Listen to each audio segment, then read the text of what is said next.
Hello दोस्तों, स्वागत करता हूं आज के इस नए वीडियो में जिसमें हम सीखेंगे समलंब चतुर्भुज का क्षेत्रफल कैसे निकालते हैं। हमने दो क्वेश्चन लिया है। ए वाला लिया है, पहला समलंब चतुर्भुज है, और हमने एक और लिया है जिसमें हम इन दोनों का क्षेत्रफल निकालना सीखेंगे। तो चलिए सबसे पहले हम सीख लेते हैं समलंब चतुर्भुज किसे कहते हैं। तो हमने समलंब चतुर्भुज की परिभाषा लिख रखी है। क्या है? लिखा है, जिस चतुर्भुज की सम्मुख भुजाओं का केवल एक युग्म समांतर होता है हम समलंब चतुर्भुज उसे कहते हैं, या फिर वह कहलाता है समलंब चतुर्भुज। आइए इसका फार्मूला सीखते हैं क्षेत्रफल का कि क्या होता है। तो उसका क्षेत्रफल का फार्मूला होता है समलंब चतुर्भुज का 1/2 इंटू में समांतर भुजाओं का इंटू में ऊंचाई। ऊंचाई क्या होती है? समांतर भुजाओं के बीच की दूरी होती है ऊंचाई। उसे हम ऊंचाई भी कहते हैं या फिर उनके बीच की दूरी भी कह सकते हैं। तो फिलहाल हमने यहाँ ऊंचाई लिखी है। उसे ऐसे भी लिख सकते हैं, क्या? 1/2 इंटू में ए बी प्लस डी। अब आइए इस फार्मूले की मदद से क्वेश्चन को हम सॉल्व करते हैं, यानी क्षेत्रफल निकालना सीखते हैं।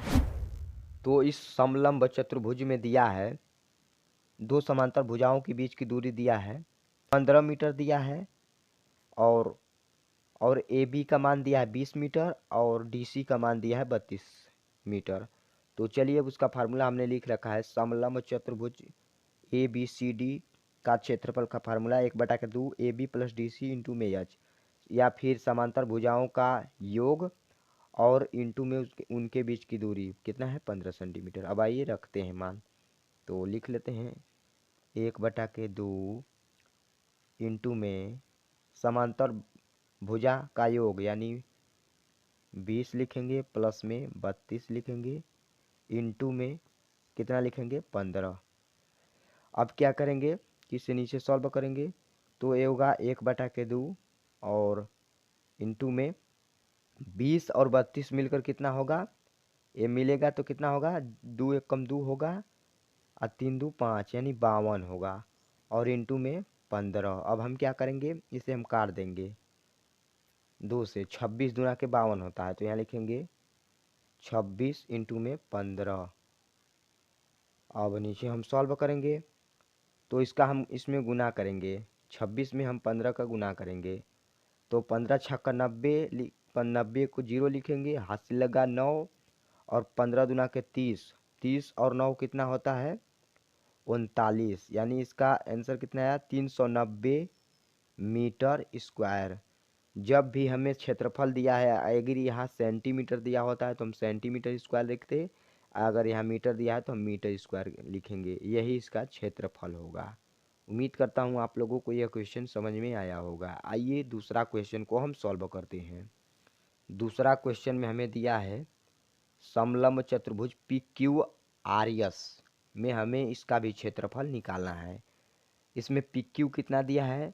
6 सेंटीमीटर दिया है, ऊंचाई दिया है 4 सेंटीमीटर, और यस आर दिया है 8 सेंटीमीटर। हमें इसका भी क्षेत्रफल निकालना है। तो हमने फार्मूला लिख लिया है। चलिए अब हम मान रखते हैं। तो लिखेंगे 1/2 इंटू में 6 सेंटीमीटर यानी समांतर भुजाओं का योग 6 सेंटीमीटर, तो सिर्फ 6 लिख लेते हैं, उसके बाद प्लस कर देंगे, फिर 8 लिखेंगे, और इंटू में कितना लिखेंगे? 4 सेंटीमीटर। तो सेंटीमीटर हम लास्ट में लगा देंगे स्क्वायर करके। अब इसे नीचे हम सॉल्व करते हैं तो ये कितना होगा? 1/2 इंटू में 6 और 8 मिलकर कितना होगा? 6 6 12 2 14 होगा, और इंटू में 4। आप चाहें तो 14 का गुना 4 में करके भी उससे भागा दे सकते हैं 2 से, या फिर हम डायरेक्ट भी काट सकते हैं। तो हम इसे डायरेक्ट काट दे रहे हैं। किससे? 2 7 14 यानी 7 इंटू में 4। अब इसका हम गुना करेंगे तो 7 चौके 28। अभी ये आंसर नहीं है, इसमें हम लगाएंगे सेंटीमीटर स्क्वायर, तब इसका आंसर राइट होगा। यानी इसका क्षेत्रफल कितना आया? 28 सेंटीमीटर स्क्वायर। तो उम्मीद करता हूँ आप लोगों को समलंब चतुर्भुज का क्षेत्रफल निकालना आ गया होगा। अगर फिर भी कुछ भी डाउट है तो कमेंट बॉक्स में ज़रूर बताइएगा। मिलते हैं नेक्स्ट क्लास में। जय हिंद।